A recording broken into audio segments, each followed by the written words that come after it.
ઉમેદવાર બાદ પંચમહાલમાં ડમી ઉમેદવારનો ખેલ પકડાયો। અમિત શાહની હાજરીમાં ભાજપનો ખેસ ધારણ કરશે। પત્ની સહિત 70 નેતા અને કાર્યકર્તાઓ સાથે જોડાશે। સુરતમાં કોંગ્રેસના ઉમેદવારનો ખેલ પાડી દીધા બાદ હવે પંચમહાલમાં ડમી ઉમેદવારનો ખેલ પાડવામાં આવ્યો છે। કોંગ્રેસના પંચમહાલ લોકસભા બેઠક પરના ડમી ઉમેદવાર ભાજપમાં જોડાશે। 2017માં વિધાનસભાની ચૂંટણી હારી ચૂકેલા કોંગી ઉમેદવાર ભાજપમાં અમિત શાહની હાજરીમાં આવતીકાલે જોડાશે।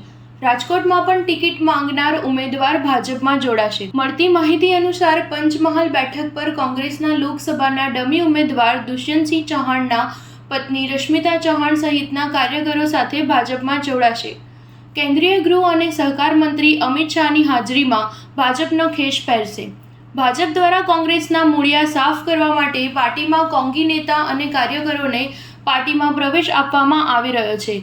ગુજરાત કોંગ્રેસ પ્રદેશ સમિતિના ડેલિગેટ અને શહેરા વિધાનસભા બેઠકના કોંગ્રેસના ઉમેદવાર રહેલા દુષ્યંતસિંહ ચૌહાણ, તેઓના પત્ની અને ગોધરા વિધાનસભા બેઠકના કોંગ્રેસના ઉમેદવાર રશ્મિતાબેન ચૌહાણ ભાજપમાં જોડાશે।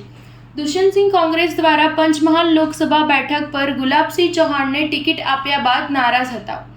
નારાજગી બાદ દુષ્યંતસિંહે કોંગ્રેસમાંથી રાજીનામું આપ્યું હતું। શહેરના ધારાસભ્ય જેડા ભરવાડ સામે વિધાનસભાની ચૂંટણી લડેલા દુષ્યંતસિંહ હવે ભાજપનો પ્રચાર કરતા જોવા મળશે। મુખ્યમંત્રી ભૂપેન્દ્ર પટેલને દુષ્યંતસિંહ ચૌહાણ મળ્યા હતા। કાર્યકરો અને વિવિધ હોદ્દેદારો, મહિલા હોદ્દેદારો, શહેરના ધારાસભ્ય જેઠાભાઈ ભરવાડ પણ હાજર રહ્યા હતા। સ્ટાર ન્યૂઝ 7 હંમેશા સચ્ચાઈની સાથે।